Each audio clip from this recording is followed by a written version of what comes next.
மேடையில் அமர்ந்திருக்கும் பெரியவர்களுக்கும் இங்கு வருகை தந்திருக்கும் பத்திரிகை ஊடக நண்பர்கள் அனைவருக்கும் என்னுடைய பணிவான வணக்கம். அஞ்சாமை என்னுடைய சினிமான்னு இல்லை, நான் தேர்ந்தெடுத்த நடிப்பு துறைக்கு வந்ததுல இந்த படம் பண்ணதுல நான் ரொம்ப பெருமைப்படுறேன். இந்த படம் ஃபர்ஸ்ட் இந்த படத்தை பேசுறேன். இந்த படம் எனக்கு அரசு மூலமா தான் ஒரு ஃபோன் பண்ணாரு. இந்த மாதிரி ஒரு சுப்புராம்னு ஒரு டைரக்டர் உங்களை மீட் பண்ணணும், நல்ல கதை அப்படின்னா. சரி, நம்ம கதை கேட்கும்போது எந்த எதிர்பார்ப்பு ஒரு கதை எதிர்பார்ப்பு இல்லாம தான் கதை கேட்டேன். கதை கேட்ட போது லிட்டரலா நான் என் குழந்தை அங்க அப்பதான் வந்துட்டு இருக்கா, டிஸ்டர்ப் பண்ணாத போ, அங்க கொஞ்ச நேரம் இரு அப்படின்னு சொல்லிட்டு கேட்டேன். அழுக ஆரம்பிச்சிட்டேன். Beautiful story. ஆனா இந்த கதையை நம்ம எப்படி பண்ண போறோம், இதுக்கு என்ன பண்ணலாம், எப்படி? ஏன்னா இதுல ஒரு 4 காலகட்டம். இப்ப அவங்க சொன்னாங்க இல்லையா, 2019 கம்போஸ் பண்ண பாடல் ஷூட்டிங்கு, அதுக்கப்புறம் ஆட்கள் பிடிச்சின ஒரு 6-7 மாசம் சும்மா ஆபீஸ் போய் ஒரு செட்டில் திண்டுக்கல்ல போய் ஷூட் பண்ணிட்டு, இப்படி கிட்டத்தட்ட 4 செட்டில் திண்டுக்கல்ல. ஏன்னா என்னுடைய கெட்டப் அந்த லைவா விஷயத்தை பார்த்து பண்ண வேண்டியிருந்தது. பிரேக் விட்டு அதுக்கு அப்படி ஒரு தயாரிப்பாளர் கிடைச்சாங்க.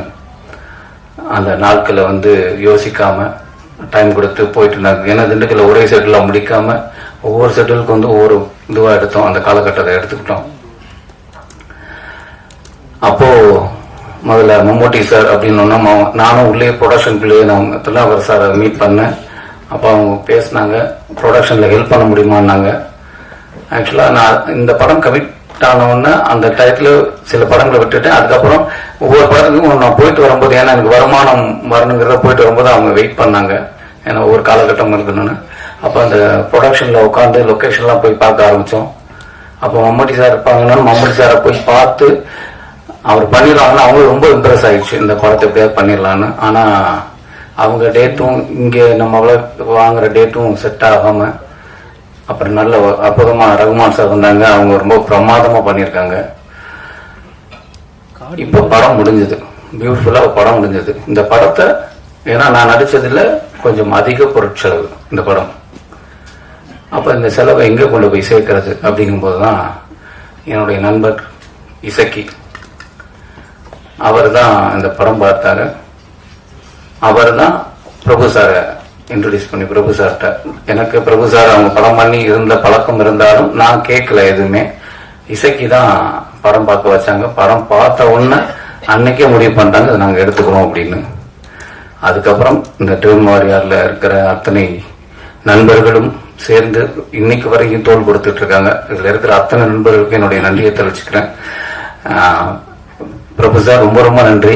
உங்க கூட இருக்கப்பட்டுன்னு ஒரு எனக்கு ரீசெண்டா எனக்கு ஒரு வருமானத்திலையும் சரி, எனக்கு புகழாகவும் அப்படி ஒரு படைப்பு கொடுத்துட்டு மறுபடியும் உங்க கம்பெனிலேயே நான் ஒரு நல்ல படத்தை நடிச்சிருக்கேன். ரொம்ப சந்தோஷமா இருக்கு. நான் ஏன் இதை நடிகனா இருக்கிறதுல பெருமைப்படுறேன் அப்படின்னா, முதல்ல இந்த மக்களுக்கு ஒரு குறைகளை மன்னர்கிட்ட போய் சொல்லணும்னா ஆத்மா மூலமா தான் சொல்ல ஆரம்பிச்சாங்க. நடனத்தாலோ நாட்டிய நாடகத்தாலேயோ இல்ல நாடகத்தின வழியாவோ இப்படிதான் சொல்ல ஆரம்பிச்சாங்க. நான் முதல் நடிக்க ஆரம்பிச்சதே கூத்துப்பட்டல நாடகத்துல. அப்போ சோசியல் காஸ், நம்மளுடைய மக்களுக்கு தேவையான சின்ன சின்ன விஷயங்களை நாங்க தெருவில் நாடகங்கள் போட்டு சொல்ல ஆரம்பிச்சோம், பிரச்சாரம் மாதிரி பண்ண ஆரம்பிச்சோம். அப்புறம் எங்களுடைய நாடகங்கள்லயே மக்களுடைய பிரச்சனைகளை எடுத்து நாடகமா போட ஆரம்பிச்சோம். இன்னைக்கு சினிமாக்கள் என்னதான் என்டர்டைன்மெண்ட் மீடியா பொழுதுபோக்கு சித்தம் நிறைய, இதே மாதிரி நம்ம மட்டும் சொல்லல, நிறைய நிறைய கருத்துக்களை சொல்லிக்கிட்டே இருக்காங்க. அப்படி எனக்கு சொல்லப்பட்ட ஒரு வாய்ப்பு தான் இந்த படம். இன்னைக்கு இருக்கிற பிரச்சனையை ரொம்ப அழகா இதை எப்படின்னா யாரையும் எதிர்க்கிறாவோ இல்ல யாரையோ ஆதரிக்கிறதுக்கோ இல்ல, இன்னைக்கு இருக்கிற மக்களோட மனநிலை மக்களோட வழிய ரொம்ப அழகா சொல்லியிருக்காங்க. இந்த படம் பண்ணும்போது நான் இந்த படம் பார்க்கல, நான் எல்லாத்தையும் ஒண்ணு சொல்லுவேன். நான் சின்ன வயசுல படம் பார்க்கும்போது ஊர்ல சாமி படத்துக்கு எங்க அம்மா கூட்டி போவாங்க. அப்ப நான் தியேட்டர்ல உட்காந்துருந்தா அந்த பாடல் வரும்போது இந்த 2 பக்கமும் லைட் இருக்கும், அது அப்படியே எரிய ஆரம்பிக்கும். திடீர்னு ஆவேசம் வந்து ஒரு அம்மன் பாடல் வந்ததுன்னா ஊர்ல இருக்க 2-3 பேர் 4 பேர் அப்படி ஆட ஆரம்பிச்சிருவாங்க. ஊர்ல பார்க்கலாம் அந்த ஆவேசம். அது நான் என்னவா அப்ப வந்து ஐயோ மியூசிக் அவங்களை இழுத்துருச்சு, இல்ல அந்த படம் அவங்களை இழுத்துருச்சு, இல்ல அவங்களுக்கு தாக்கம் இழுத்துருச்சு, அப்படிதான் போயிருந்தது. ஆனா எனக்கு நாடகத்துறைக்கு நடிப்புத்துறைக்கு வந்த போதுதான் தெரிய ஆரம்பிச்சது, அவங்களை ஒருங்கிணைக்க ஆரம்பிச்சது. அவங்க என்ன போக்கஸ்டா இருக்கோ அது போக ஆரம்பிச்சாங்க, அவங்க எமோஷன்ல வெளிப்பட்டதுன்னு.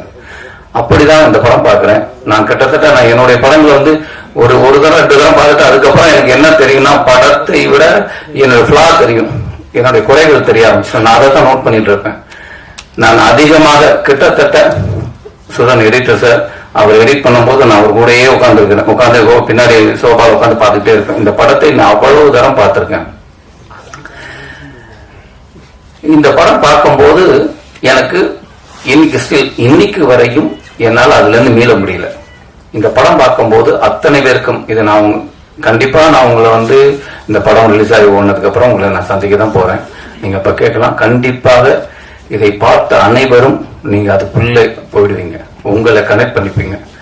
ஏன்னா இது வந்து நம்ம படம், இது ஒருத்தரோட படம் இல்லை, இங்க இருக்கிற எல்லாரோட படம். இங்க மட்டும் இல்லை, எங்கெல்லாம் பாக்குறோமோ இந்தியாவில் இருக்க அத்தனை மனிதர்களோட படம் ரொம்ப அற்புதமா எடுத்திருக்காங்க. அப்படி நான் ஒரு பிரச்சனையை என்னுடைய நடிப்பு தொழில் மூலமா சொல்றதுக்கு ஒரு வாய்ப்பு கிடைச்சிருக்கு. அப்படிதான் நான் சுப்ரமணியம் சார் ரொம்ப ரொம்ப நன்றி, எனக்கு இப்படி ஒரு படத்தை எனக்கு கொடுத்ததுக்கு ரொம்ப பெருமைப்படுறேன். நான் அந்த படம் நடிச்சது, நான் இதுவரை நடிச்சது, இந்த படத்தில் நடிச்சது நான் ரொம்ப ரொம்ப பெருமைப்படுறேன். அப்புறம் இதுல முக்கியமா நான் அவங்கள சொல்லணும், கார்த்திக். அவர் இன்னைக்கு வரையும் நேத்து ஷூட்டிங் போயிட்டு இன்னைக்கு வந்த மாதிரி தான், இன்னைக்கு வரையும் அந்த படத்தை பற்றி இதை மட்டும் தான் பேசுவார். வெளியே படம் போனா நாங்க போன் பண்ணா கூட வேற படத்தை சொன்னா கூட அடுத்த செகண்ட் இந்த படத்தை பத்தி தான் வருவாரு. ஸ்டில் இன்னும் அதிலேயே இயங்கிக்கிட்டு இருக்காரு, அஞ்சாமைக்குள்ளே இயங்கிட்டு இருக்காரு. பியூட்டிஃபுல்லா அவங்களுடைய ஒளிப்பதிவு அவ்வளவு பிரமாதமா இருந்திருக்கு. உங்களுக்கு இடம் பெருசா இருக்கு, உங்களுக்கு மட்டும் இல்லை, இதில் பங்கு பெற்ற அத்தனை பேருக்கும் வேற ஒரு இடம் இருக்கு, அதுல மாற்றமே இல்லை, அது கண்டிப்பா எனக்கு தெரியுது. அப்புறம் இசையமைப்பாளர் ராகவ் சார், இதுல எனக்கு ஒரு முக்கியமா சொல்லணும்னா ஒரு பாடல் இருக்கு, அமேசிங். ஆக்சுவலா நான் வந்து இன்னைக்கு போடுவாங்களோன்னு நினைச்சேன் அந்த பாடலை, எனக்கு அதுல இருந்து என்னால வெளியில வந்து ஆனா போட முடியாது, அது எனக்கு தெரிஞ்சது. அந்த பாடலை போட முடியாது, ஏன்னா இந்த இதுல இருக்கிற பாடல் புறம் கதையோட உள்ளுக்குள்ளே இருக்கிறதுனால போடல. அற்புதமான பாடல். அந்த பாடலை நான் அவ்வளவு தூரம் கேட்டிருக்கேன், எனக்குள்ள ஒரு ஆவேசம் வந்திருக்கு, எனக்குள்ள ஒரு வெறி வந்திருக்கு. இதுக்கு முன்னாடி நான் சின்ன வயசுல படம் பார்க்கும்போது ஜாகிஜான் படம் பார்த்தா பக்கத்துல இருக்கிற யாரும் இருக்க மாட்டாங்க, இங்கிட்ட ஒரு குத்து அங்கிட்ட ஒரு குத்து, ஒரு மாதிரி ஆவேசம் வரும் எனக்கு ஃபைட்டை பார்க்கும்போது. அப்படி எனக்கு ஒரு ஆவேசத்தை கொடுத்தது இந்த படத்துல அந்த பாடல். அதுல கிருத்திக் ஒரு இடத்துல வந்து பிரமாதம் பண்ணுவான், எக்ஸ்ட்ரானரியா பண்ணுவான். அடுத்த தலைமுறை நடிகர் வரையும் நான் பார்க்கிறேன், ரொம்ப பிரமாதமான ஒரு நடிகர், அவங்க பெரிய ஃபியூச்சர் இருக்கு. அப்புறம் எனக்கு வாணி மேடம் வந்து எத்தனையோ டிவி ஷோஸ் நாடகங்கள் பார்த்திருந்தாலும் எவ்வளவோ அவங்களோட படங்கள் பார்த்திருந்தாலும், ஏன்னா அவங்க வெரி குட் ஆக்டர்ஸ், அவங்க நல்ல நடிகைன்னு நம்ம சொல்ல தேவையில்லை, பிரமாதமா. ஆனா நம்ம எல்லாரும் பார்க்காத இன்னொரு நடிகை இந்த படத்துல பாருங்க. அவங்களுக்கு நான் தான் சொன்னேன், எனக்கு வந்து ரொம்ப பிடிக்கும் ரேவதி மேடம். அதுக்கப்புறம் நான் பார்க்கிற இவங்க இது இந்த படத்துல அப்படி பண்ணிட்டாங்க, அப்படியான ஒரு இடம் அவங்களுக்கு இருக்குன்னு நான் நம்புறேன். அவ்வளவு பிரமாதமா பர்ஃபார்ம் பண்ணிருக்காங்க. அதுவும் குறிப்பா அந்த பாடல் காட்சிக்கு முன்னாடி எனக்கு நடக்கிற ஒரு விஷயம் வந்து எக்ஸ்ட்ரானரி. அவங்க ரொம்ப பியூட்டிஃபுல் ஆர்டிஸ்ட். மாறிதான் போறேன். சுதன் சார் சொல்லணும், எடிட்டர் அதிகம் பேச மாட்டார். அவர் வந்து உட்கார்ந்து இதே முகம் தான், அப்ப பார்த்ததும் ஒரு கடுகடுன்னு ஒரு முகம் இருக்கிற மாதிரியே தான் இருக்கும், அப்படியேதான் இருப்பாரு. ஆனா அப்புறம் தான் அவங்க சொல்லுவாங்க, விரும்மாண்டி அவங்க தான் பண்ணாங்க, பருத்தி எனக்கு இவ்வளவு பிரமாதமா 2 அற்புதமான படைப்பை பண்ணாங்க, எப்போதும் அவர் ஒரு மூடுக்குள்ளே இருக்காரு அப்படின்னு. பியூட்டிஃபுல்லா மார்னிங்ல இருந்து சாயங்காலம் வரை இப்படி பண்ணலாம் அப்படி பண்ணலாம். அந்த எடிட்டிங்குள்ளேயே சொன்னார்ல இளையராஜா சார் மாதிரி சிம்பனி எடிட்டிங்ல ஒண்ணு பண்ணியிருக்காரு அப்படின்னு. அப்படியான ஒருத்தர் தான் ரொம்ப பிரமாதமான அவர் வேலையை காட்டியிருக்காங்க. அப்புறம் பாலச்சந்தர் சார், அவங்கள வந்து நான் லொக்கேஷன் எனக்கு இல்லை, ஒரே ஒரு ஷார்ட் மட்டும் தான் இருந்தது அந்த டயத்தில். ஆனால் நான் நடிக்கிற அந்த 10 நாள் வேணா அந்த ஷூட் ஃபுல்லாகவே நான் இருந்தேன், வேற எங்கேயும் போகல. இந்த ஷூட்டிங் இருக்குன்னா அந்த ஷூட்டிங் நாளில் வந்து நான் அங்கே போயிடுவேன், வேற ஷூட்டிங் போக மாட்டேன். அப்போதான் அவங்கள பார்த்தேன். அந்த கோர்ட்டையே அப்படி கட்டி அப்படி வச்சிருக்காரு. அந்த கோர்ட் சீக்வன்ஸ் பார்த்தீங்கன்னா அவருடைய பிரமாதமான ஒரு விஷயம் அது வெளியில வரும். ரொம்ப பிரமாதம் பண்ணுவேன். ஏன்னா நான் அதுக்கப்புறம் தான் எனக்கு தெரியும், அவங்க வந்து யூடியூப்ல நிறைய அவருடைய ஸ்பீச் அதெல்லாம் பார்க்குறோம். ஓ, இதுதான் அது அவர் இவ்வளவு பிரமாதமா பண்றதுக்கு காரணமே, அவர் ஆல்ரெடி அவர் இவ்வளவு பெரிய ஆளுங்கிறது எனக்கு அங்க பார்த்து தான் தெரியும். அப்புறம் சிங்கம் மாதிரி உள்ள வந்தார் சார், வந்து ரொம்ப எக்ஸ்ட்ரானரி அவருடைய பர்ஃபார்மன்ஸ். எனக்கு யார் அது ஜெனரல் யார் பண்ண போறான்னா அவர் வரும்போது ஒரு பெரிய ஒரு தன்மை இருக்கும். அது அந்த படத்துல ரொம்ப பிரமாதமா பண்ணிட்டாங்க. அந்த அந்த அந்த கோர்ட் சீக்வன்ஸ்ல பாத்தீங்கன்னா ஒரு பக்கம் சார் அவங்க, அப்புறம் ரஹ்மான் சார், அப்புறம் இந்த பையன், அதுக்கப்புறம் டாக்டர்ஸ், இதுல இன்னும் ஒரிஜினலா 2-3 டாக்டர்ஸ் நடிச்சிருக்காங்க. எல்லாரும் பாத்தீங்கன்னா இது படம் மாதிரி இருக்காது, அவ்வளவு இயல்பா பண்ணிருக்காங்க. அப்போ எல்லாருமே தயாரிப்பாளர்களுடைய நண்பர்கள். அவங்க வந்து இந்த கதைக்குள்ள எல்லாருக்குமே ஒரு நோக்கம் இருந்திருக்கு. எல்லாம் ஏன்னா அதான் சொல்றேன், இது வந்து ஏதோ கற்பனை கதையோ இல்ல எதையோ ஈடுகட்டி எடுக்கிறதோ இல்ல ஒரு விஷயத்தை மிகப்படுத்தி சொல்றதோ அப்படி இல்லை. இது உண்மையா நடந்த விஷயங்களை நடக்கிறத ரொம்ப அழகா காட்டியிருக்காங்க. அதனால இது எல்லாருக்குமே இதுல பங்களிப்பு இருக்கு. அவங்க நடிச்சது ரொம்ப உள்வாங்கி பண்ணிருக்காங்கன்னா அவங்க அப்படி உள்வாங்கி இருக்காங்க. அப்புறம் இந்த படத்துல பேக்ரவுண்ட் மியூசிக் கலா சார், ரொம்ப நன்றி. நான் ஃபர்ஸ்ட் டைம் உங்களை சந்திக்கிறேன், ரொம்ப ரொம்ப நன்றி உங்களை சப்போர்ட் பண்ணதுக்கு. இந்த படத்துக்கு பெரிய தூண் அப்படின்னா நான் யாரை சொல்லுவேன்னா குமாரை தான் சொல்லுவேன். குமார் வந்து தூணிலும் இருப்பான் துரும்பிலும் இருப்பாங்கிற மாதிரி தான் இந்த படத்துக்கு குமார் வந்து அங்க கொடுக்கணும், அங்க இருப்பார், இங்க இருப்பார். ஸ்டில் இன்னைக்கு வரைக்கும் குமாரோட உழைப்பு. குமார் நீங்க ஆக்சுவலா அவரும் டைரக்டர் ஆகணும்னு ஆசைப்படுற ஆள் தான். நானும் கூட சொல்லுவேன், நீங்க ப்ரொடக்ஷனுக்கு என்ன வாங்க, எனக்கு மேனேஜரா இருந்திருக்குன்னு நான் கேட்டுட்டு இருந்தேன். நான் அவருக்குள்ளேயும் கதை எழுதணும், டைரக்ட் பண்ணணும்னு. உங்களுக்கு அது மாதிரி நான் ஒரு இடத்துல உங்களையும் நான் பார்ப்பேன். அப்படி ஒரு ஒர்க் பண்ணியிருக்காங்க. அப்புறம் இதுல இருந்த உதவி இயக்குநர்கள் அனைவருக்கும் என்னுடைய நன்றி நடிச்சுக்கிறேன். அப்புறம் குழந்தைங்க பியூட்டிஃபுல், அவங்க வந்து குட்டியா இருந்து பார்த்துட்டேன். ரொம்ப சந்தோஷமா இருக்கு அவங்களை இங்க பாக்குறதுக்கு. ஏன்னா இவங்கெல்லாம் இல்லாம இப்படி ஒரு படம் இல்லை, அதுக்கப்புறம் நீங்கெல்லாம் இல்லாம இப்படி ஒரு படம் இல்லை, அப்புறம் சொல்லலாம் மக்கள்லாம் இல்லாம இப்படி ஒரு படம் இல்லை. இத வந்து நான் என்னுடைய எந்த படத்தையும் நான் என்ன சொல்வேன்னா, கஷ்டப்பட்டு ஒரு படம் பண்ணியிருக்கோம், எல்லாரும் நான் நடிச்சா நல்ல படம்னு சொல்றீங்க, ஆனா வியாபார ரீதியா பெருசா நடக்க மாட்டேது அப்படின்னு நான் ஒவ்வொரு தடவையும் சொல்லுவேன். ஒரு விஷயம் அது அது தவறா சொல்லிட்டு போவேன். எனக்கு அது ஒரு அது எனக்கு எந்த பாதிச்சதில்லை. எனக்கு எப்படி பாதிக்கும்னா, என்னுடைய நல்ல படங்களை பண்ணுவதற்கு தயாரிப்பாளர் முன் வர்றதுக்கு கொஞ்சம் கஷ்டமா இருக்கும். ஏன்னா தயாரிப்பாளர் 10 ரூபாய் எடுத்தா தானே 2 ரூபாய் செலவு பண்ண முடியும், அது ஒண்ணு இருக்குல்ல. அதனால எனக்கு சரி ரைட்டு, வந்த படங்கள்ல நல்ல படம் இருக்கோ அதை பண்ணுவோம் அப்படின்னு தான் போவேன். ஆனா இந்த படத்தை நான் அப்படி நினைக்கல. இந்த படம் பார்த்தால் தயாரிப்பாளர் நல்லா இருப்பாருங்கிறது இல்லை, இந்த படம் பார்க்கணும், அது நம்மளோட கடமை. நான் கடமையா தான் நான் சொல்றேன். ஏன்னா இந்த படத்தை நடிச்சது என்னோட கடமையா தான் நான் பாக்குறேன். அது மாதிரிதான். ஏன்னா இந்த படம் நடித்தது பணம் வாங்கிட்டு தான் நடிச்சேன், ஃப்ரீயா நடிக்கல, பணம் வாங்கிட்டு தான் நடிச்சேன். ஆனால் அத்தனை நாளும் நான் வந்து இதில் என்ன வேலை செய்யணும்னு இல்லை, எல்லா வேலையும் செஞ்சிருக்கேன். இந்த படத்துக்குள்ளேயே நான் டிராவல் ஆயிருக்கேன். நான் நிறைய படங்களை விட்டுருக்கேன், இந்த படத்துக்காக நிறைய படங்களை விட்டுருக்கேன். ஏன்னா இந்த படம் பண்ணது நான் நடிக்க வந்ததுக்கான ஒரு அர்த்தம் இந்த படம் நடிச்சதுல இருக்குன்னு நான் நம்புறேன். அப்படியான படம் தான் இது. இன்னும் வேற யாரையா விட்டுட்டேனா இல்லை எங்கேயாவது மாறிட்டேனான்னு தெரியல. ஏன்னா இந்த பொதுவா நான் இங்க ஏதாவது பேசும்போது வந்து எதையும் யோசிக்க மாட்டேன். என்ன நடந்ததுதானே பேச போறோம் அப்படிங்கிறது தான் இருக்கும். அப்ப எனக்கு இந்த படத்துல நடந்ததுதான் பேச போறோம் இருக்கும். ஆனா எந்த விதத்திலையும் எனது இது படம் முழுக்க கதைக்குள்ளே இருக்கு, கதையை சொல்ல வேண்டாம். அதே நேரம் எந்த விதத்திலையும் எதையும் விட்டக்கூடாதுங்கிற ஒரு மனநிலையும் எனக்கு இருக்குது. அவ்வளவுதான். நீங்க இந்த படத்தை 2-3 நாள்ல நீங்க படம் பார்த்துருவீங்க. கண்டிப்பா உங்க நான் இப்பயும் சொல்றேன், உங்களுக்கு நீங்க இதே இடத்துலதான் என்னை இருக்கப்பட்டிருக்கும் ஆரத்தளவனிங்க பயணிகள் கவனிக்கும் பெரிய ஆரத்தளவி உங்க பாராட்ட சொன்னீங்க. நான் இப்ப சொல்றேன், எல்லாருமே நீங்க பாராட்டினீங்க, நான் ஏத்துக்கிறேன். ஏன்னா எனக்கு தெரியும் அப்படி ஒரு படத்தை நான் கொடுத்திருக்கேன். ரொம்ப நம்பிக்கையோட சொல்றேன். ஓவர் கான்பிடன்ட்ல நல்ல படம் பார்த்துட்டேன். இது நம்ம படம், நம்மளன்னு வேற யாரை நம்ப போறோம் அப்படிங்கிற நம்பிக்கையில போறேன். இப்படி ஒரு படத்தை தயாரித்ததற்கு திருநாவுக்கரசு சார் ரொம்ப பெருமைப்பட வேண்டிய விஷயம் தான். அவர் பெருமையோட தான் இந்த படத்தை தயாரிச்சாரு. ஆனால் கண்டிப்பா அவருக்கு ஒரு கௌரவத்தை கொடுக்குது. அதே மாதிரி எங்களுக்கு ஒரு பெரிய சப்போர்ட்டை கொடுத்தா ட்ரீம் வாரியர்ஸ், அது என்னைக்குமே மறக்க மாட்டேன். இன்னைக்கு இத்தனை பேர் எனக்கு ஊரில் இருந்து எங்கிருந்தோ சொல்லும் போதும் ட்ரீம் வாரியர் படமா அவங்க வாங்கியிருக்காங்களா, அப்ப சரியான படமா இருக்கும் அப்படிங்கிற ஒரு பெரிய நம்பிக்கை எங்க விதைச்சிருக்காங்க. அந்த நம்பிக்கை எங்களுக்கு கொடுத்ததுக்கு ரொம்ப ரொம்ப நன்றி சார். தேங்க்யூ, நன்றி. ரொம்ப ரொம்ப முக்கியமான படம். அதான் லைஃப்ல நம்மளுக்கு யாரையாவது ரொம்ப பிடிக்கும், நம்மளுக்கு ரொம்ப உயிருக்கு உயிரா இருக்கிறவங்கள அடிக்கடி போன் பண்ணி விசாரிச்சு கேட்போம், நல்லா இருக்காங்களா, சாப்பிட்டாங்களா, இருந்தாங்களா அப்படின்னு. அந்த மாதிரி உயிருக்கு உயிரா நான் இந்த படத்தை ரொம்ப ரொம்ப ரொம்ப ரொம்ப லவ் பண்ணியிருக்கேன். எப்போ ரிலீஸ் பண்ண போறீங்க, எப்போ ஏதாவது ஒரு அனௌன்ஸ்மெண்ட் வரும், ட்ரீம் வாரியர்ல என்ன சொன்னாங்க, அது மாதிரி நான் எந்த படம் போனாலும் முதல்ல எனக்கு இந்த படம் தான் ஞாபகம் வரும். பிகாஸ் அந்த அளவுக்கு எல்லாருமே உயிரை கொடுத்து ஒர்க் பண்ணியிருக்கோம். நிறைய பேர் என்ன கேட்டாங்க, என்னங்க எடுத்தோமே ரெண்டு குழந்தைகளுக்கு அம்மாவா நடிச்சிருக்கீங்கன்னு. அப்படி நான் பண்ணல அப்படின்னு நான் நினைச்சேன்னா ஒரு ஆக்ட்ரஸா இருக்கிறதுக்கு அர்த்தமே இல்லைன்னு நினைக்கிறேன். பிகாஸ் எனக்கு இப்படி ஒரு படம் கிடைச்சது ரொம்ப ரொம்ப ரொம்ப சந்தோஷமான ஒரு விஷயம்.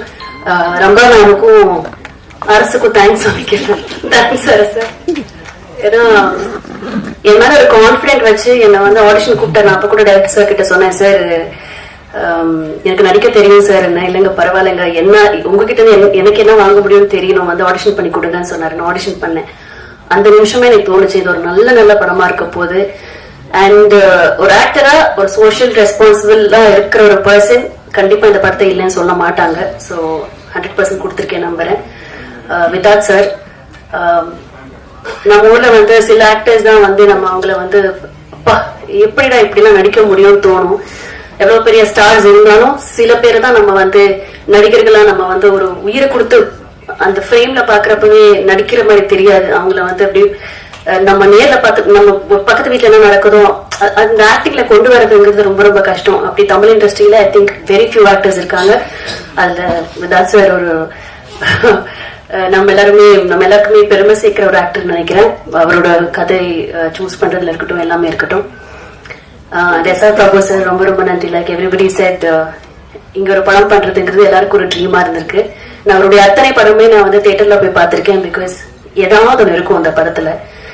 நான் நடிக்க வர்றதுக்கு முன்னாடியே சொல்றேன், எனக்கு சினிமாவுக்கும் எனக்கும் சம்பந்தமே இல்லை, டெலிவிஷனுக்கும் எனக்கு சம்பந்தமே இல்லை. நான் ஒர்க் பண்ணிட்டு இருக்கப்ப கூட அவரோட பேனர் இந்த படங்கள் வந்த ஒரு எதிர்பார்ப்பு இருக்கும். ஸோ வெரி ஹாப்பி நீங்க இந்த படத்தை ரிலீஸ் பண்றது.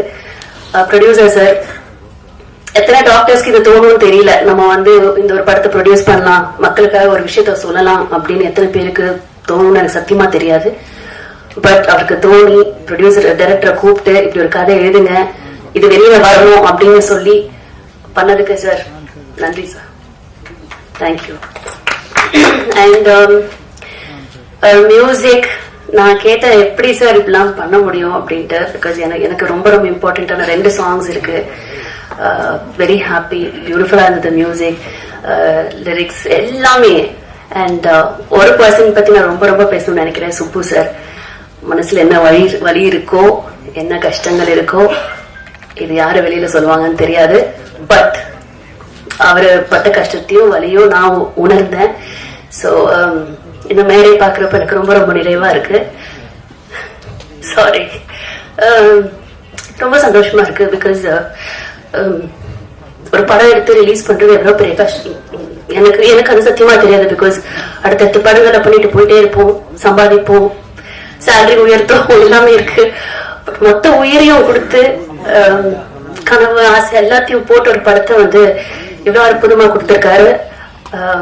எவ்வளவு கஷ்டப்பட்டிருக்காரு, என்னென்ன துயரங்கள் போயிருக்காருங்கிறது ஒரு வாட்டி நான் கேட்கிறப்ப எனக்கு ரொம்ப கஷ்டமா இருந்தது. அது உயிரிழப்பையும் சேர்த்து சொல்றேன். சோ ரொம்ப சந்தோஷமா இருக்கு அவரோட படத்துல நான் இருக்கேன்னு. எனக்கு மனசுக்கு நிறைவா இருக்கு. இங்க இந்த தருணம் எனக்கு ரொம்ப ரொம்ப நிறைவா இருக்கு. ஏன்னா எனக்கு இந்த மேடையில எத்தனையோ வாட்டிங்க நின்றுருக்கேன், உங்க எல்லார்கிட்டையும் பேசியிருக்கேன். பட் இந்த மேடையில அஞ்சாமை டீமா இப்படி பாக்குறதுக்கு நான் ரொம்ப கொடுத்து வச்சிருக்கேன். ரொம்ப சந்தோஷம். நான் போன் பண்ணி கேட்கட்டா இல்ல அவரு கேட்டா நம்ம என்ன சொல்லுவாரு, குமாரனா போன் பண்ண என்ன பதில் சொல்லுவாரு. இது மாதிரி நான் பல வருஷங்கள ஓடிட்டு இருந்திருக்கு. இந்த ஒரு படம் எனக்கு தெரியாது பயங்கரமா ஓடுமா சூப்பரா, அதெல்லாம் எனக்கு தெரியாது. ஆனா நான் ரொம்ப லவ் பண்ணி பண்ணிருக்கேன் இந்த ஒரு படத்தை, நான் மட்டும் இல்ல, எல்லாருமே சேர்ந்து. சோ இந்த படம் வந்து எங்க போய் சேரணுமோ அந்த இடத்துல போய் சேரணும்னு ஆசைப்படுறேன். சோ அது நீங்களும் கொண்டு போய் சேர்த்துவீங்க நம்புறேன். நான் சொன்ன மாதிரி இந்த நாள் எனக்கு ரொம்ப ரொம்ப சந்தோஷமான நாள். மொத்த டீமையும் அந்த ஸ்டேஜ்ல பாக்குறப்ப எனக்கு ரொம்ப மனசு நிறைவா இருக்கு. Thank you sir. நேற்று என்ன ஆதரவு இல்லையான்னு கேக்குறீங்களா? அதெல்லாம் பேசல. நாங்க படுற வழியை சொல்றோம், மக்கள் படுற வழியை சொல்றோம், அவ்வளவுதான். அது ஆதரவா இல்லையான்னு நீங்க ஸ்கிரீன்ல பாருங்க தெரியும்.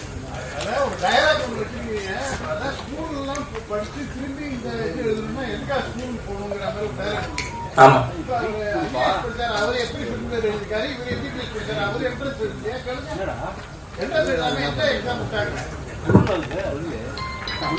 இல்ல இது வந்து இப்ப நம்ம படங்கள்ல ஒவ்வொருத்தரும் ஒவ்வொரு விஷயங்களை நம்ம வந்து ஒரு கேள்வியா ஒண்ணு வருது, அவ்வளவுதான். அது ஒண்ணு ஒரு கேள்வி வருது, அவ்வளவுதான். அதை போயிட்டு நம்ம வந்து விவாதமா மாத்தணும்னு அவசியம் இல்லை. அதுக்கு நீங்க படத்துல பாருங்க, அதுல நீங்க ஏதாவது தவறான விஷயங்கள் இருந்தா நீங்களும் அதை வந்து நீங்க எழுதலாம். பட் இங்க நம்ம அதை ஒரு விவாதமா நம்ம எடுத்துட்டு வர வேண்டாம்னு நினைக்கிறேன். வாணிபஜன் மேடம், அது யார் அவர் அரசு உங்களை ரொம்ப அப்படின்னு அவர் சொன்னாருன்னாங்க. அரசு மேடைக்கு வரும் அதே மாதிரி விதாத் சார் உங்களை ராவதினாரு, அதுவாது பொருந்தும். ரொம்ப அப்படி ஒன்றும் தொடரல, முகம் அவங்களோட நல்லாவே இருக்குது. அப்படி இருக்கப்ப ஏன் அந்த பேர் உங்களுக்கு என்ன காரணம் சொல்லுங்க? ராவதியா இருக்க விரும்புறீங்களா, ரொம்பவா இருக்க விரும்புறீங்களா? இல்ல வாணிபஜன் இருக்க விரும்புறேன். எதுக்கு அந்த ரம்பா சொன்னா அது ஒரு டைலாக். அது அவர் சப்போர்ட் பண்ண எப்பவுமே வாணியோட ஃபேன். அவரு வந்து எப்ப பார்த்தாலும் சார் வாணி சார் சொல்லிட்டே இருப்பாரு. நான் அவரை கிண்டல் பண்றதுக்காக என்னங்க அது ரம்பா சார் நான் அவரை கிண்டல் பண்றதுக்காக நான் சும்மா அவர்கிட்ட வேணா பேசுனது. படத்துல டேரக்டர் சார், வாணிபஜன் உங்களுக்கு ரெண்டு பேருக்கும் யாரெல்லாம் கொஸ்டின் ஆன்சர் பண்ணலாம். என்னன்னா நம்ம வாணிபஜனுக்கு வந்து நீங்க சொன்னீங்க ரிகர்சல் எடுத்து தான் பண்ணு. ஆனா அவங்க நிறைய பெரிய ஆர்டிஸ்ட், ஆக்சுவலி நிறைய படம் பண்ணிருக்காங்க. அவங்களுக்கு ஏன் ரிகர்சல் நீங்க கொடுக்கணும்? அது வந்து விஜய் சார் கொடுத்தீங்க ரிகர்சல், ஆடிஷன். என்னன்னா இப்ப வந்து நிறைய படம் பண்ணிருக்கீங்க, பெரிய பெரிய நடிகர்லாம் வந்து ஆடிஷன் கூப்பிட்டா ஒரு ஈகோ டச் பண்ண அவங்களுக்கு. சோ அது எதுதான் இல்ல சார், நான் ஓப்பனாவே சொல்லிட்டேன் சார், எனக்கு நடிக்க வரும் சார் தான் சொன்னேன். என்ன நடிக்க வராதுன்னு தெரிஞ்சுதான் நான் இந்த படமே பண்ணிருக்க மாட்டேன். ஃபர்ஸ்ட் ஆஃப் ஆல் கதை சொல்றப்ப எனக்கு ரொம்ப பிடிச்சிருந்தது, அந்த பாதிப்பு எனக்கு அப்பவே இருந்தது. அதனாலதான் அந்த ரோல் என்னால பண்ண முடியுமா. என்ன அந்த சினிமாலே ஒண்ணு இருக்குல்ல, குழந்தைக்கு அம்மாவா நடிக்கிறீங்க, ஐயோ இதுக்கப்புறம் ஃபுல்லா அம்மாவா நடிப்பீங்க அப்படின்னு ஒண்ணு இருந்தது. அது எல்லாருக்குமே இருந்தது, எனக்குமே அந்த கேள்வி இருந்தது. அவர் சொன்னது வந்து ஒரு ஒரு எக்ஸாம்பிள் சொல்லி இல்லமா இது பயங்கரமா இருக்கும்னு சொன்னாரு. எனக்கு கன்வின்சிங்கா இருந்தது. ஒண்ணு ஆடிஷன் கூப்பிட்டு என்கிட்ட வந்து நடிச்சு மட்டும் காமிங்கன்னு. அப்போ வந்து நான் சொல்றது எங்க வேணா அது பெருமையா சொல்லுவேன். டெலிவிஷன்ல 5 வருஷம் நான் நடிச்சதுங்கிறது சின்ன விஷயம் கிடையாது. ஏன்னா தினம் போய் கேமரா முன்னாடி நடிக்கிறோம். அது வந்து சினிமா நடிச்சா கூட நம்ம வருஷத்துக்கு எவ்வளவு நாள் தான் ஷூட்டிங் போவோம். பட் சீரியலுங்கிற வருஷம் ஃபுல்லா போயிட்டே இருந்தேன். எனக்கே தெரியும் நான் நல்லா நடிப்பேன், நல்லா அவர்கிட்ட சொன்னேன். பட் அவரு இந்த ரோல நான் சூட் ஆவேனான்னு ஒரு வாட்டி பாத்துட்டேங்க. இந்த டைலாக் ரொம்ப முக்கியமான டைலாக் இந்த படத்துல, அதை நீங்க எப்படி டெலிவரி பண்றீங்கன்னு பாக்கணும் அப்படின்னு சொன்னாரு. அதனால எனக்கு கன்வின்சிங் ஆனது, நான் போனேன் சார். இதுல வைக்கல. ஆனா ஆக்சுவலா நான் வந்து இதுல கூத்துப்பட்டில் இருக்கும்போது கூத்துக்கள் நான் பங்கேற்று இருக்கிறேன். அதுல அடவுகள் நல்லா தெரியும். ஆனா இதுல வந்து அடவுகள் இதுல ஒரு சின்ன சீக்வன்ஸ் தான். அடவு பண்றது எனக்கு பிரச்சனை இல்லை. ஆனா அந்த விருத்தம் பாடுறதுல எனக்கு பிராக்டிஸ் வேணும்னு இருந்தது. அதனால நான் திண்டுக்கல்ல அவங்கள்ட்ட போய் அதை கத்துக்கிட்டோம், முறையா கத்துக்கிட்டோம். ஆனா படத்துல இல்ல, அது நீளம் கருதி விட்டுட்டாங்கன்னு வச்சுக்கலாம். அந்த படத்துல இல்ல. அந்த பாடல் அங்க ஒரு 3 நாள் தங்கியிருந்தேன். அதுக்கப்புறம் அவரை இங்க வீட்டுக்கு கூட்டிட்டு வந்து என் வீட்லயே இருந்து அவர் எனக்கு கிட்டத்தட்ட 1 வாரம் கத்து கொடுத்தாங்க. நான் கத்துக்கிட்டேன். ரொம்ப சரியான அந்த படத்தை சென்சார்ல சேதாரம் இல்லாமல் கொண்டு வர முடிந்ததா? ஏன்னா இந்த கருத்து மிக சரியானது, சொல்ல வேண்டிய படம். அது வந்து ஒரு சாதாரண எல்லா மனசாட்சி உள்ள மனிதர்களுக்கும் தெரியும். சென்சார்ல இதை நீங்க எப்படி சேதாரம் இல்லாமல் வந்ததா, என்ன நடந்தது? யாரு வேணா ஆன்சர் பண்ணுங்க சார். அவங்க நாங்க எடுத்ததுல புள்ளி விவரங்களோட தரவுகள் கேட்டாங்க, அதை நம்ம பக்காவா கொடுத்தோம். மற்றபடி எங்களுக்கு வேற சென்சார்ல எந்த பிரச்சனையும் இல்லை சார். தரவுகள் சரியா இருந்தது, நம்ம பக்கம் சரி இருந்ததுன்னு அவங்க கரெக்டா கொடுத்துட்டாங்க. சந்தோஷம். சுப்பு சார், ஆக்சுவலா இன்னைக்கு வந்து நீட் வந்து பாத்தீங்கன்னா எல்லாருமே வந்து பொலிட்டிக்கல் வைஸ் தான் பேசிட்டு இருக்காங்க, பெரியவங்க வைஸ் தான் பேசிட்டு இருக்காங்க. முதல்ல நீங்க ஒரு படத்துல ஒரு பள்ளி மாணவனை ஒரு கோர்ட்ல சீருடையோட பள்ளி அந்த சீருடையோட நிறுத்தி அவன் வாயில இதை நீட்ட சொல்ல வைக்கணும்னு காரணம் என்ன? பிகாஸ் அந்த கேரக்டர் அந்த வழியை அனுபவிச்சிருக்கு, அவன் தான் அவன் கேட்க முடியும். அப்போ நீட் எதிரானது அப்படின்றது தானே காரணம் அது. நீட் எதிர அதை பத்தி நம்ம பேசவே இல்லை. ஏன்னா உங்களுடைய டைட்டில் வந்து அஞ்சாமைன்னு வச்சிருக்கீங்க. அது லாஸ்ட் ட்ரைலர்லயும் டைலாக் ஒன்று வருது. சோ நீட் வந்து எதிர்க்கிற ஒரே இது வந்து ஸ்டேட் வந்து தமிழ்நாடு தான் மெயினா. சோ நம்மளுக்கு எட்டாக்கணியா தான் இருக்கு, நம்மள அடிச்சுட்டே தான் இருக்காங்க. சோ இன்னைக்கு சீருடையோட, ஏன்னா பள்ளி மாணவன்றவன் என்னைக்குமே கோர்ட்ல அப்படி எடுத்து போய் நிறுத்தல யாருமே. பட் ஆனா உங்க படத்துல சீருடையோட ஐடி கார்டோட அவன் நிக்கிறான். அது வந்து போட்டோ ஷூட்ல எடுத்தது, படத்துல இல்ல. ஆக்சுவலா அந்த படம் நீட் வந்த காலகட்டத்துல மக்களிடையே பல கேள்விகள் வந்துச்சு இல்லைங்களா. அந்த கேள்விகள் சில கேள்விகளோட இந்த படம் வந்து இருக்கு. அது வந்து ஒரு உண்மை நிகழ்வுகளை வச்சு ஒரு புனைவு தான். அது வந்து எதிர்ப்பு படமா ஆதரவு படமானா அந்த எதிர்ப்பும் ஆதரவும் இது வந்து எதுவும் பண்ணிட போறது கிடையாது. நம்ம வாழ்க்கையில நடக்கக்கூடிய விஷயங்களை நம்ம வந்து ஸ்கிரீன்ல இன்னொரு கதையை பாக்குறோம் இல்லையா. அந்த மாதிரி இந்த நிகழ்வுகள் பின்னணியில நம்ம வந்து பாக்குறோம். அதுல எதிர்ப்பு இருக்கலாம், ஆதரவு இருக்கலாம். பட் ஆனா இது ஒரு எக்ஸ்பீரியன்ஸ். அதை வந்து ஸ்கிரீன்ல வந்து பாக்கணும்னு நான் நினைக்கிறேன். அதுக்கு முன்னாடியே அந்த படம் வந்து எதிர்ப்பு படம், ஆதரவு படம், அந்த படத்து மேல நம்ம ஒரு அபிப்பிராயத்தை திணிக்க வேண்டாம் நான் நினைக்கிறேன்.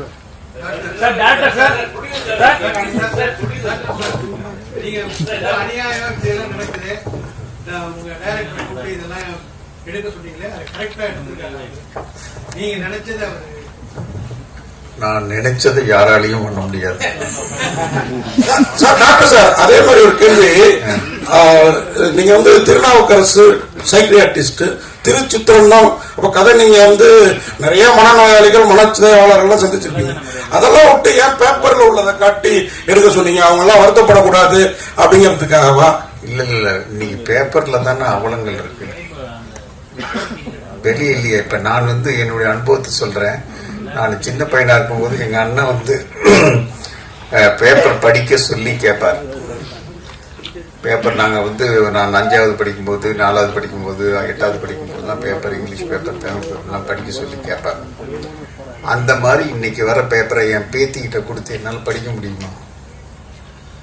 நீங்க கொடுத்து படிக்க சொல்லுவீங்களா? படிக்கிறதே விட்டுட்டோம், வாட்ஸ்அப் தான். அதாவது படிக்க அவலங்கள் தான் இருக்குது. அதாவது நான் ஒரு இடத்துல டெல்லியில நான் பிரசிடென்ட் ஆஃப் இந்தியன் சைக்கியாட்ரிக் சொசைட்டியா இருந்தேன். பதவியேற்றப்ப டெல்லி அசோகா ஹோட்டல்ல தான் எடுத்தேன். அந்த சமயத்துல பெரிய இதெல்லாம் இருக்கும்போது ஒரு இன்டர்வியூல நியூஸ் இந்த மாதிரி பிரஸ் மீட்ல பேசும்போது சொல்லும்போது சொன்ன ஊடகத்தை பத்தி, அந்த காலத்துல நான்லாம் போய் படம் பார்க்கும்போது முதல்ல செய்தி சுருள்னு ஒன்று போடுவாங்க, நியூஸ் ரீல்னு ஒன்று போடுவாங்க, அதுக்கப்புறம் படம் போடுவாங்க. படத்தை போடும்போது முதல் ஃப்ரேமே என்ன இருக்குன்னா, இது கற்பனை அப்படின்னு சொல்லி ஒரு ஃப்ரேம் போட்டு தான் படமே ஸ்டார்ட் ஆகும். ஸோ அது மாதிரி வந்து செய்திகள் உண்மையையும் படங்கள் வந்து கற்பனையும் கற்பனையும் நான் பொய் தானே அதை சொல்லிக்கிட்டு இருந்த காலம் இருந்துச்சு. இன்னைக்கு வந்து படங்கள் உண்மையையும் செய்திகள் மாற்றி சொல்றத மாதிரி ஒரு காலகட்டம் இருக்குன்னு நான் வந்து 2010 இன்டர்வியூ டெல்லியில கொடுத்திருக்கிறேன். அந்த மாதிரி வந்து நீங்க பேப்பர் படிக்கிறதே வந்து என் பிள்ளைகள் கொடுத்து என்னால பேப்பர் படிக்க வைக்க முடியாது. அந்த மாதிரி இருக்கு நியூஸஸ் எல்லாம். அப்போ விஷயங்கள் நடக்குது. அதை வந்து பண்ணும்போது, ரெண்டாவது இந்த மாதிரி பார்க்கறவங்கெல்லாம் நாங்க டெய்லி காலையில இருந்து சாயந்தரம் வரைக்கும் பார்க்கிறோம். அவங்கள பார்க்கும்போது இது யார் இந்த உண்மையை எடுத்து சொல்றது? நிறைய விஷயங்கள் மக்களுக்கு நல்லதுன்னு செய்யறாங்க, பட் ஆனா அதனுடைய அனுபவங்கள் என்னன்றது நிறைய பேருக்கு தெரியலன்னு சொல்றது. அவ்வளவுதான் சார். விதார் சார், ஒரே கேள்வி.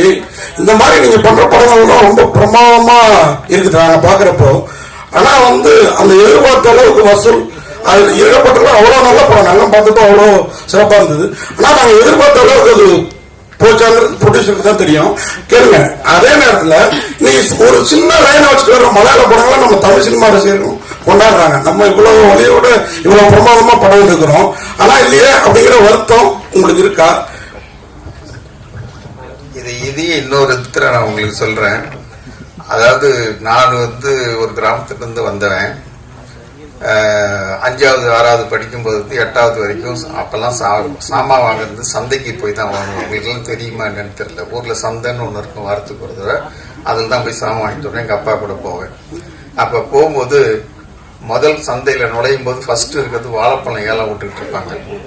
ஒரு தாரே வந்து 1 ரூபா தான் இருக்கும். ஒரு சீப்பு வந்து 1 அணா 2 அணா இருக்கும். அதை கத்தி ஏலம் விடுவான்.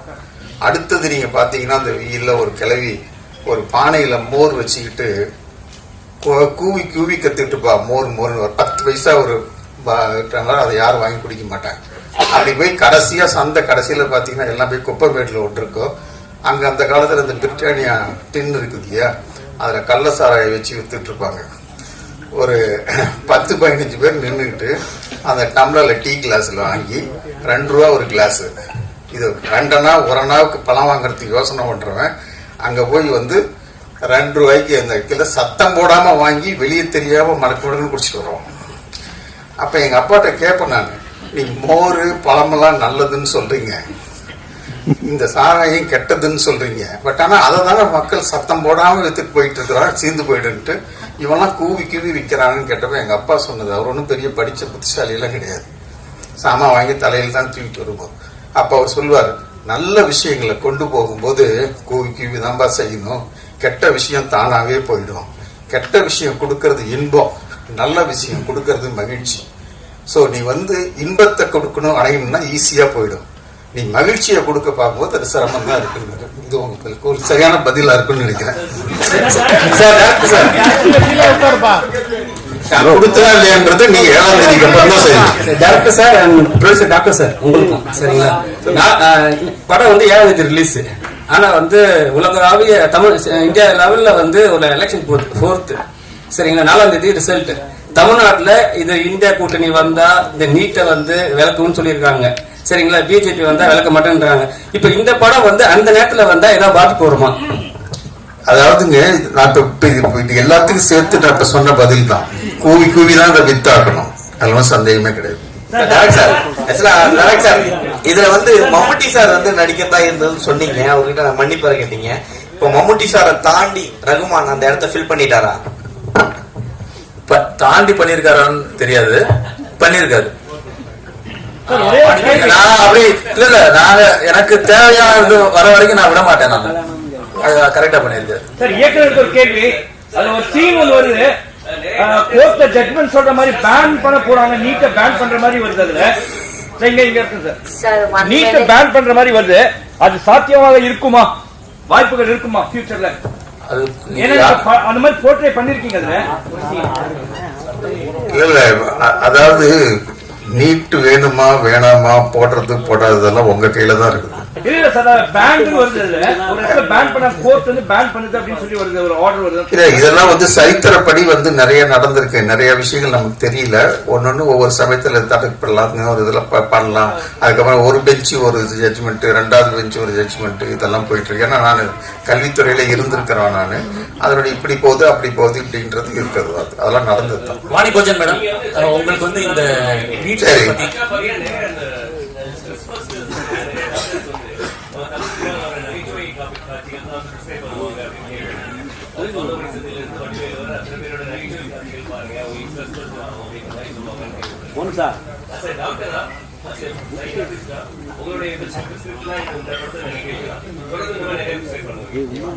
இல்ல இது வந்து பிரிஸ்கிரிப்ஷன், நான் வந்து சமூகத்தை திருத்தறதெல்லாம் என் வேலை இல்லை, சமூகத்தை பண்றதுன்னு இல்லை. நான் பார்த்த சில, அதாவது வந்து இந்த மாதிரி சில விஷயங்களை வந்து மக்களுக்கு கொண்டு போகும்போது அதுல நல்லதுன்னு நினைச்சு செய்யறோம், அதுல பாதிப்பு இருக்குன்றது அதுல வெளியே நிறைய பேர் கொண்டு வர்றது இல்லை. அவரு சொன்ன மாதிரி பாலச்சந்தர் சார் சொன்னார் இல்ல, நடிப்பீங்களா என்ன சார் நடிப்பீங்களா, நாங்க 2 பேரும் தமிழ் இதுல சம்பந்தப்பட்டவங்க, நடிக்கலாம் கேட்டப்ப அவர் சொன்ன பதில் தான், நான் ஆபீசரா இருந்திருக்கேன், டெய்லி நடிச்சுக்கிட்டு இருந்தவங்க தான், அது விரும்புறதுக்கு மாதிரி அந்த மாதிரி அவங்களுக்கு நிறைய பேருக்கு உண்மை தெரியறது இல்ல. நீங்களே கூட இந்த படத்தை பார்த்தபடிதான் தெரியும், ஓ இதுல இவ்வளவு பிரச்சனை இருக்கான்றது. இந்த பிரச்சனைக்கு தீர்வு காண்றது மக்கள், அதாவது வந்து மக்களுக்கு பிடிச்சதான் கவர்மெண்ட் கொடுக்குது, இன்னும் சில சமயத்துல மற்றதுக்கு நல்லதையும் கொடுக்கணும்ன்றது முக்கியம், இதுதான் அதனுடைய அர்த்தம். வாணி போஜன் மேடம், இந்த படத்துல நீட் சம்பந்தமான படத்துல நீங்க நடிச்சிருக்கீங்க, உங்களோட கருத்து என்ன? நீட் சம்பந்தமா நீங்க என்ன உங்களோட தனிப்பட்ட கருத்து? சார் அது பேச வேணும்னு பாக்குறேன், எல்லாருமே சொன்ன மாதிரி அட்வான்டேஜும் இருக்கு டிஸ்அட்வான்டேஜும் இருக்கு.